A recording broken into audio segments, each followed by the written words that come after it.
গরু নদীর মিষ্টি দই বানুরি পাড়ার মগো বাড়ি বরিশাল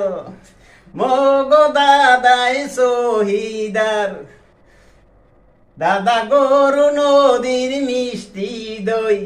বানুরি পাড়ার বাদাম চাল মশাঙ্কুরাইলার সিংকই মাছ কি খাওয়াইয়া পালবেন দাদা কি খাওয়াইয়া পালবেন দাদা মগো দেশে নদী খাল দাদা গরু নদীর মিষ্টি দই বানুরি পাড়ার বাদাম চাল কি খাওয়াইয়া